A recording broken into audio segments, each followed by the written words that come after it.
Hello students, you are welcome to my YouTube channel study of mathematics. इस video में हम लोग ये सीखेंगे क्लास 9th मैथमेटिक्स कैसे पढ़ें, कैसे तैयार करें, हमारा प्लान क्या होना चाहिए। तो ये वीडियो जो बच्चे अभी क्लास 8th पास करके क्लास 9th में पहुंच गए हैं या पहुंच रहे हैं, क्लास 8th अभी पास किए हैं और क्लास 9th में पहुंच रहे हैं, उनके लिए बहुत ही यूज़फुल है। अगर हम कह सकें तो ये न्यू स्टूडेंट्स जो क्लास 9th के न्यू स्टूडेंट्स हैं CBSE बोर्ड के, उनके लिए बहुत ही ज़्यादा यूज़फुल है।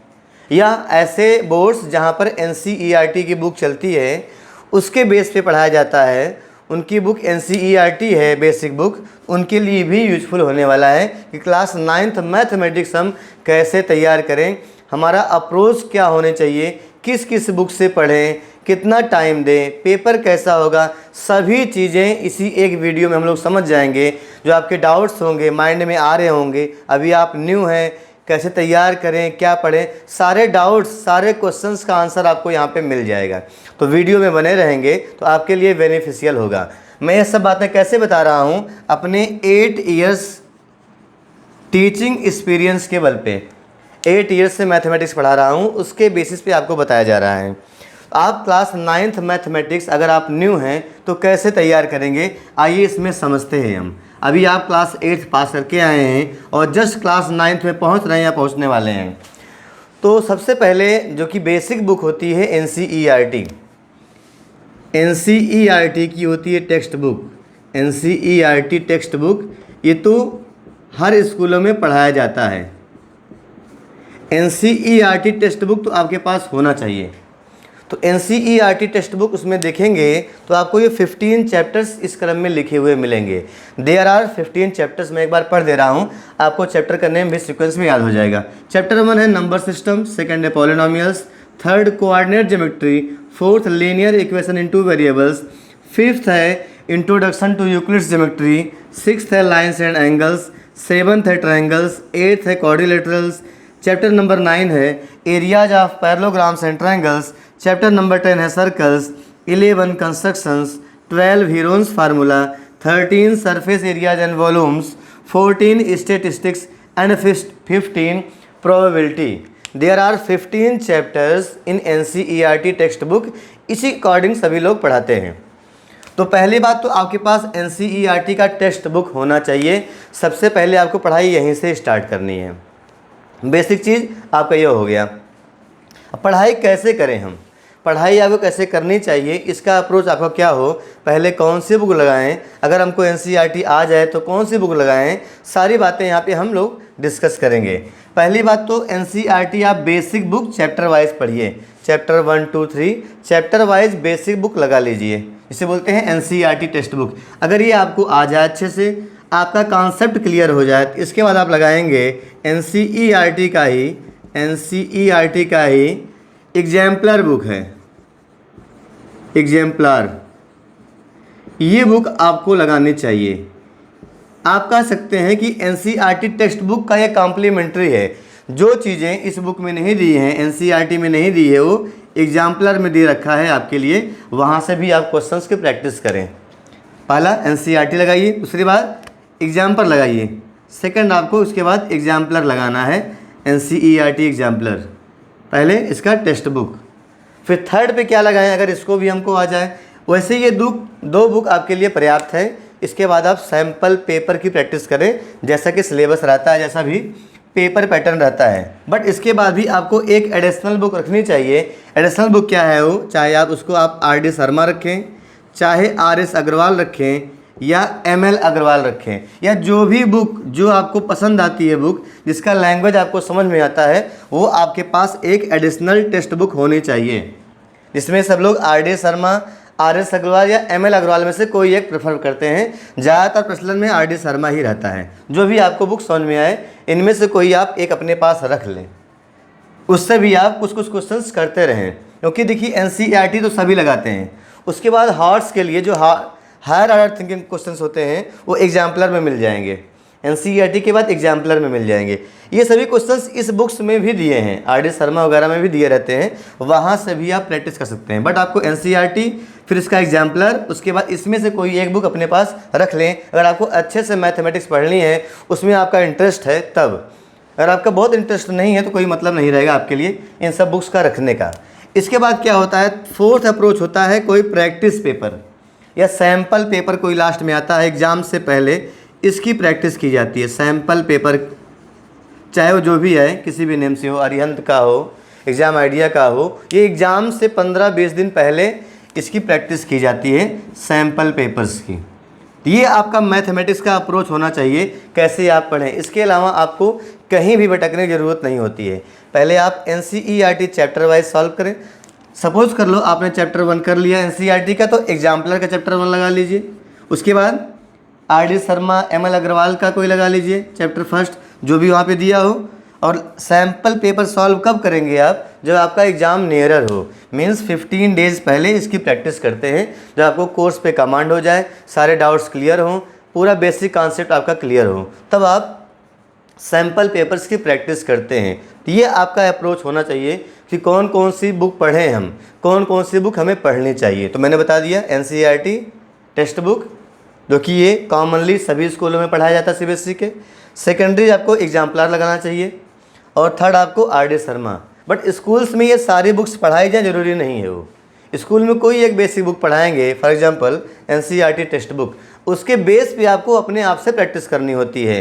अधिक से अधिक प्रैक्टिस करेंगे तो उतने ही परफेक्ट आप मैथ्स में होते जाएंगे। ये तो हो गया कि हम कौन कौन सी बुक्स पढ़ें जो कि हम पूरे मैथमेटिक्स पे कमांड हो जाए, तो ये बुक्स आपको पढ़नी चाहिए। अब इसके बाद क्वेश्चन ये आता है आपके दिमाग में, अगर हम ये सारे बुक्स लगा लें तो क्या हम 100 में 100 पा जाएंगे? क्या हम मैथमेटिक्स में 100% स्कोर कर सकते हैं? तो ये आप माइंड में सेट कर लीजिए। इसकी कोई गारंटी नहीं है कि आप 100% लेके ही आएंगे, क्योंकि आप देखते होते हैं जब रिजल्ट आता है तो पूरे स्कूल में किसी एक या दो बच्चे का मैथ्स में 100 आउट ऑफ 100 होता है, जबकि 8, 10, 15 बच्चे उसके योग्य होते हैं। तो ये तो लक बाई चांस होता है कि आप 100 में 100 ला ही लें। एक आध नंबर कहीं ना कहीं आपका मिस्टेक से कट जाएगा, आपको आता होगा तब भी, या हम भी पढ़ा रहे हैं, हमारा भी 1-2 नंबर कट सकता है। ये दिमाग से निकाल लीजिए कि 100% लेके आएंगे हम।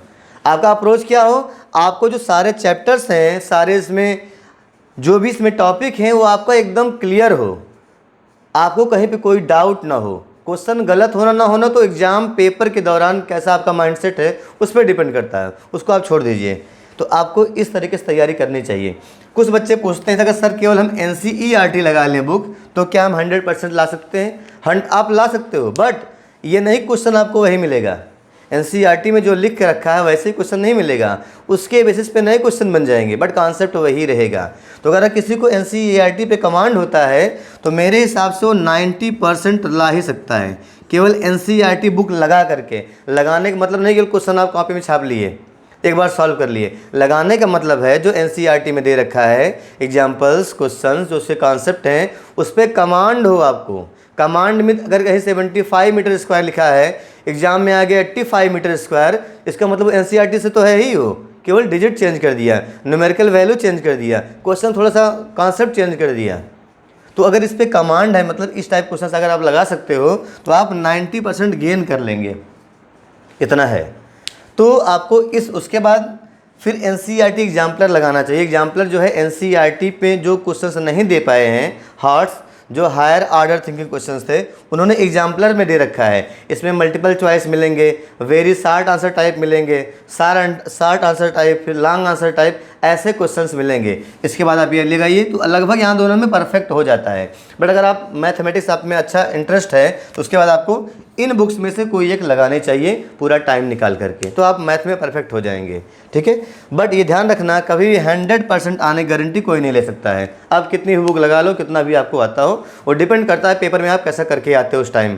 कोई क्वेश्चन न्यूमेरिकल वैल्यू थोड़ी सी गलत हो गई, 2 × 2 आप 5 लिख के चले आए, इन जनरल होता है ऐसा। तो ये आप समझिए आपका क्या होना चाहिए अप्रोच। आपका अप्रोच होना चाहिए आपको मैथ्स पूरी आ जाए, जितना भी क्लास 9th में मैथमेटिक्स में है टॉपिक वो आपको क्लियर हो, आप क्वेश्चन सॉल्व कर लेते हो। उसके लिए ये यहाँ पे 4 बुक्स आपको बताई गई हैं, इसके अकॉर्डिंग आप तैयारी करें। अब यहाँ पे बात ये होती है कि सेशन ये चल रहा है इस समय, जो अब चलेगा वो 2022 तो चल ही रहा है, और ये क्या हो जाएगा 23। इस सेशन में पेपर कैसे आएगा, कौन से चैप्टर कितने मार्क्स के होंगे, ये सारे डाउट्स भी आपके माइंड में आ रहे होंगे।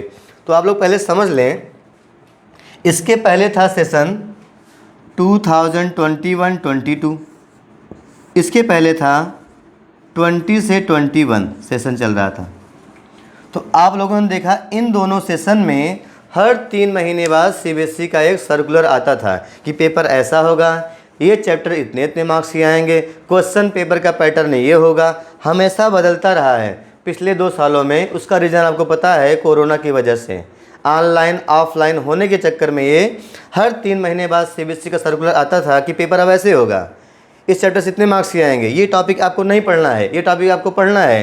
तो ये होता रहा है पिछले 2 सालों में। इट मीन्स सेशन 2020-21 में एंड 21-22 में। तो अभी इसमें हम क्या मान चलें, इसमें आपको पहले आपको फ्रेश माइंड से 1 to ऑल आपको सिस्टम में लगाना है। डिलीटेड वाला माइंड आप निकाल दीजिए, आपको सभी कुछ पढ़ने हैं। फिर जैसा सर्कुलर सीबीएसई के आएगा, मई में आता है, जून में आता है, जुलाई में आता है, जब भी आएगा वो आपको बताया जाएगा, उसके अकॉर्डिंग आप तैयारी करिए। आपको देखो मैथ्स पढ़नी है, मैथ्स में आपको चैप्टर्स पढ़ने हैं, टॉपिक्स पढ़ने होंगे। क्वेश्चन कैसे भी आए, चाहे मल्टीपल चॉइस आए, 1 नंबर का आए, 4 नंबर का आए, 6 नंबर का आए, केस बेस्ड क्वेश्चन आए, कुछ भी आए रहेगा तो मैथमेटिक्स, अगर आपका कॉन्सेप्ट क्लियर है, सारी चीज़ें क्लियर है, तो आप क्वेश्चन सॉल्व कर लेंगे। पेपर पैटर्न का कोई बहुत मतलब नहीं होता है। पेपर पैटर्न हम केवल देखते हैं बस 15-20 दिन या 1 महीने पहले कि पेपर कैसे करेंगे हम, क्वेश्चन कैसे आने वाला है। वो तो हम 15 दिन पहले से प्रैक्टिस शुरू करते हैं हम लोग कि पेपर अब ऐसा आएगा, इस टाइप क्वेश्चन मैं लगाऊँ। उसके पहले क्या होता है, उसके पहले आपको पूरी मैथ्स पढ़नी होती है। और मैथमेटिक्स में रटने का फंडा छोड़ दीजिए। कुछ क्वेश्चंस होते हैं 1-2, जैसे कंस्ट्रक्शन के हो गए, 1-2 चैप्टर और के, वहाँ से क्वेश्चन आपको हमेशा मिलते हैं। बट क्वेश्चन कुछ भी हो सकता है। आपने इतने सारे बुक्स लगाए हैं, हो सकता है इसमें से एक भी क्वेश्चन मैच ना करें, एग्जैक्ट वही ना आए, कुछ बदल के आपको मिलेगा ही। बट अगर आपका क्वेश्चन आपको सॉल्व करना आता है, ठीक है, तो आप क्वेश्चंस को कर सकते हैं। ये चीज़ हुआ। पेपर कैसा आएगा 2022-23 में अभी कुछ भी क्लियर नहीं है। जो आपका कॉन्सेप्ट रहा है पीरियडिक टेस्ट का 20 मार्क्स का, और उसके बाद टर्म 1 टर्म 2 तो इस वाले में था 21-22, इसके पहले वाले में नहीं था ये। तो अभी क्या सर्कुलर आ रहा है किसी को पता नहीं है, केवल आपको इस सिस्टम में आपको इस चैप्टर सॉल्व करने हैं। ठीक है, तो आपको ये चीज़ें समझ में आ गई होंगी कि हम कैसे तैयारी करें इस चीज़ की। इसके बाद माइंड में आपको ये रखना है कि ये हम तैयारी कहाँ से करें। तो अगर आप चाहें तो आप YouTube पे आपको मिल ही जाएगा, कहीं से आप सर्च करेंगे। वैसे मैंने भी बना रखा है कुछ चैप्टर्स के वीडियो जो कम्प्लीटली हैं, उसमें मैंने NCERT भी सॉल्व कराए हैं, कुछ सेलेक्टेड एग्जाम्पलर क्वेश्चन करवाए हैं, कुछ RD Sharma, RS Agarwal, ML Agarwal, इन सब के भी क्वेश्चन मैंने करवाए हुए हैं चैप्टर वाइज। ठीक है, एडिशनल के नेम से है। तो chapter 1, chapter 2, chapter 3, chapter 4, chapter 6 और चैप्टर 7, और शायद मैंने चैप्टर 8 के भी वीडियोज़ बनाए हुए हैं। तो यहाँ से आप चाहें तैयारी कर सकते हैं। इसका लिंक मेरा प्रयास रहेगा कि इसी वीडियो के डिस्क्रिप्शन में आपको मिल जाएगा। वहाँ से जा कर के प्लेलिस्ट से आप पढ़ेंगे तो आपको समझ में आएगा, ऐसा मेरा दावा है। ऐसा मुझे लगता है कि मैंने अच्छा वहाँ पर बताने का प्रयास किया है। तो चैप्टर 1, 2, 3, 4, उसके बाद 6, 7, 8 इतने मैंने वीडियोज़ बना रखे हैं कंप्लीट। उसमें NCERT क्वेश्चन भी मिल जाएंगे, आपको इंट्रोडक्शंस भी मिल जाएंगे, एग्जाम्पलर के जो इंपॉर्टेंट क्वेश्चंस होंगे, जो NCERT से डिफरेंट होगा वो मिल जाएगा। यहाँ से भी क्वेश्चंस आपको मिल जाएंगे। तो आपके लिए उसको तैयार करने में कोई प्रॉब्लम नहीं होगी। तो इस वीडियो मेरा बनाने के लिए इतना ही अप्रोच था कि आप 8th से 9th में आए हैं, आपके दिमाग में बहुत सारे क्वेश्चंस घूम रहे हैं कि कैसे पढ़ें, क्या पढ़ें, कौन से बुक लेके पढ़ें। ये सब चीज़ें मैंने यहाँ पे डाउट आपके क्लियर करने का प्रयास किया होगा। तो लास्ट में मैं केवल आपको ये कहना चाहता हूँ कि आपका फोकस केवल स्टडी पर हो। पेपर कैसे आएगा, पेपर में चैप्टर वाइज मार्क्स कितने होंगे, सब आपको आगे प्रोवाइड किया जाएगा जब CBSE का सर्कुलर आ जाएगा। अभी आप फोकस करें, ये चैप्टर वाइज आप तैयारी करें। तो इस वीडियो में इतना ही। अगर आपको वीडियो अच्छा लगा हो, इन्फॉर्मेटिव लगा हो, तो इसको आप शेयर कर सकते हैं और इसको लाइक ज़रूर कर दें। Thank you for watching.